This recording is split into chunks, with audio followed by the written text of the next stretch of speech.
Mandalorian Season 3 is back on Disney Plus. We're excited. We're going to talk about 5 Easter eggs, things you may have missed in the first episode called The Apostate. And we'll also give our brief recap of what we saw in the episode and what we think it bodes for the future. We're going to do that right now on the Sundowners Club.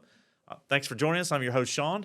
And Mandalorian Season 3, Episode 1, titled The Apostate, officially debuted on Disney Plus about midnight Pacific time last night. And we're here to cover a few things you may have missed in the episode. Stick around to the end of the video as well, as we're going to give you an update on our Mandalorian giveaway for 5 lucky subscribers out there. So make sure you stay tuned to the end of the video. Also, smash that like button below, leave a comment, and most importantly, hit subscribe so that we can grow our channel. Okay, so let's get into The Mandalorian, Season 3, Episode 1, The Apostate. One of the first things that jumped out as a potential Easter egg was the young boy that we saw at the beginning of the episode that was a foundling that was receiving his helmet, his Mandalorian helmet. The character's name is Ragnar, which I thought was an interesting choice of names. It's an Old Norse name for those of you that are Vikings fans. And Ragnar in Norse mythology stands for warrior judgment.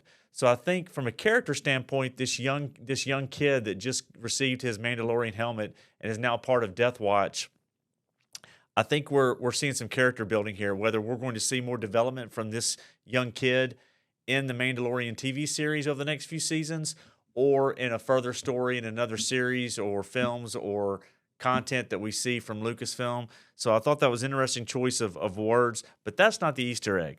The Easter egg is the actor who plays Ragnar is actually Wesley Kimmel, who is the nephew of Jimmy Kimmel from Late Night TV. So for those of you that saw the young kid playing the character at the beginning of this episode, he's Wesley Kimmel, the nephew of Jimmy Kimmel.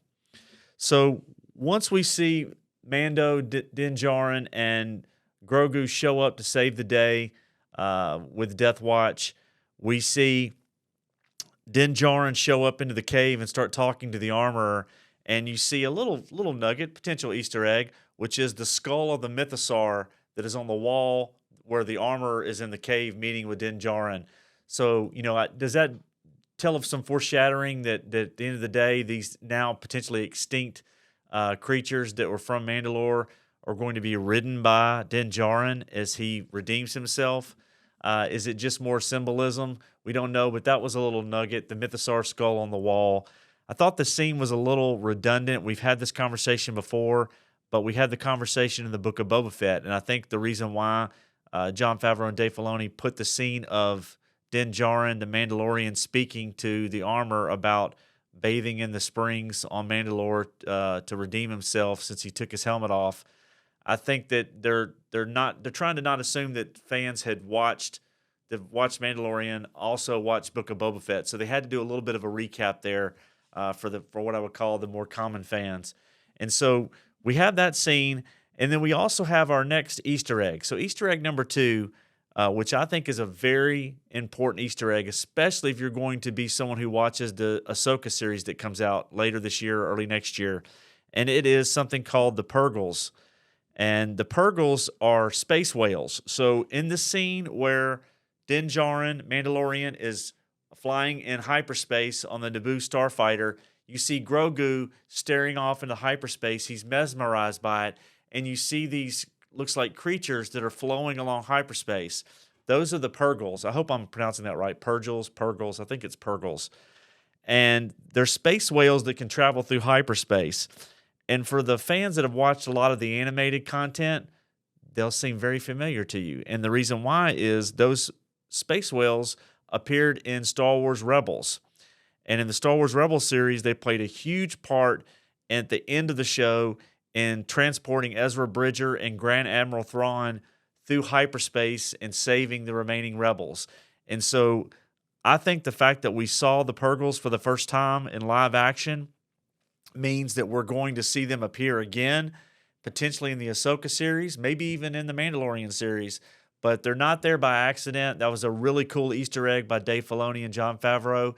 And does it also foreshadow a little bit of Grogu's Force abilities in terms of how he relates to hyperspace. He was certainly mesmerized by the Purgles, and it remains to be seen if we're going to see more of those Force abilities that Grogu tends to learn and pick up on, especially as it regards to hyperspace.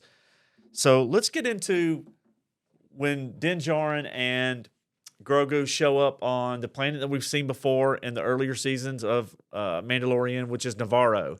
And so we see them show up, this planet that was a hub of scum and villainy, where we first met Greef Karga, who hired the Mandalorian.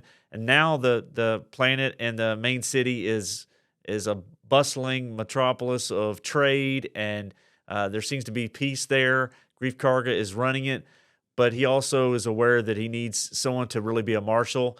So Din Djarin, the Mandalorian, shows up on Navarro, and our third Easter egg as he shows up on Navarro is we see these creatures hanging in trees.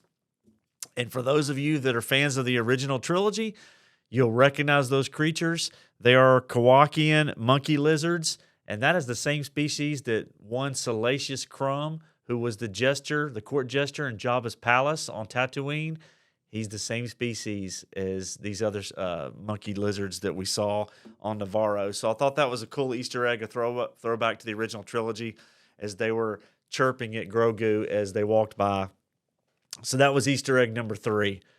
Easter egg number 4. So Din Djarin is walking with Greef Karga through the town, and he's trying to hire Mando to be his new marshal to keep peace and make sure that the city stays safe. And he asks him, well, what about Marshal Dune? And he's talking about Cara Dune. And so it was an interesting choice for the show to decide to address the Cara Dune character, since we all know that Gina Carano did not have her contract renewed, was fired, whatever you want to call it, from Lucasfilm almost about 2 years ago, year and a half ago. And so they chose to address it. They did it in an interesting way. They did not kill the character off. Greef Karga tells Mando that, Cara Dune has joined the Special Forces after she turned in Moff Gideon. So she joined the Special Forces of the New Republic. Here's a little bit more of an Easter egg. So the Special Forces that she joined, one of the leading officers of the Special Forces is no other than Crix Madine. Now, Crix Madine, for those of you that know the original trilogy, know that he appeared in Return of the Jedi. So with this show taking place around 5 to 7 years after Return of the Jedi, that was a cool little Easter egg that she joins the Special Forces that could possibly be run by Crix Madine. Will we see Cara Dune again?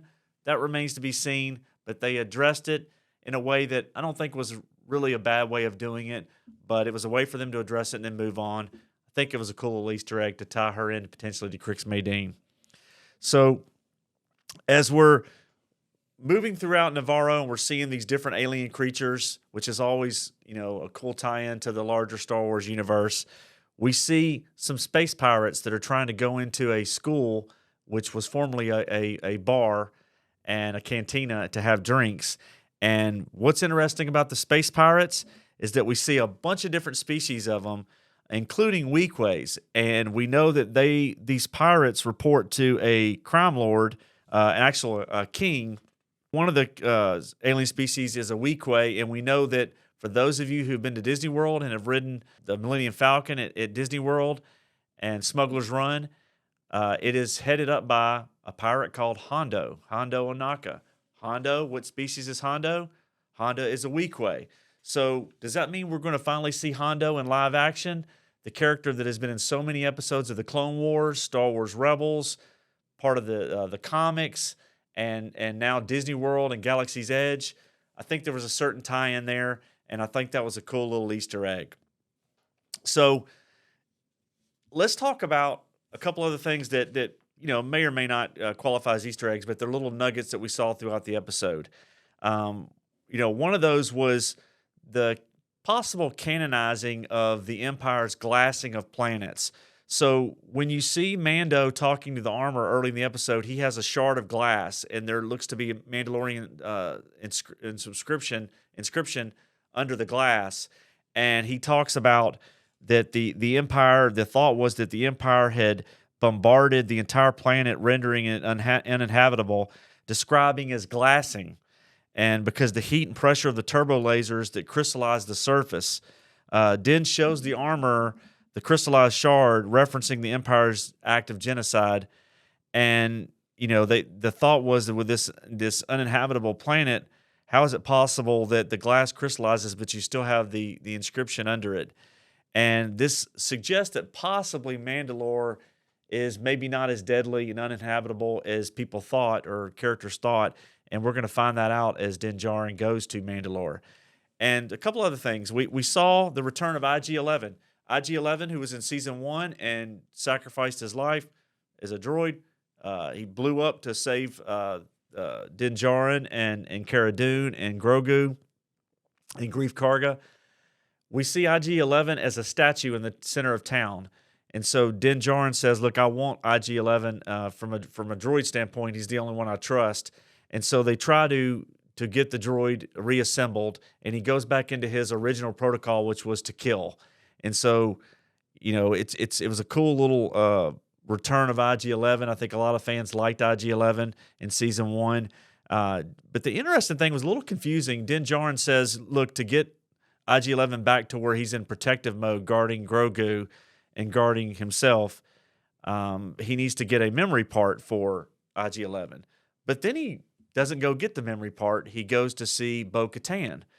So that was a little confusing that they maybe the choppiness of the episode, because it was so short, that they had him jumping from one mission to another relatively quickly. So not sure whether we're going to cover that in the next couple episodes. I assume they will, but that was a little confusing. But so we see Din Djarin show up on a new planet, and the planet is Kalevala, and that is where the castle is, where Bo-Katan is now seated. But she doesn't have an army.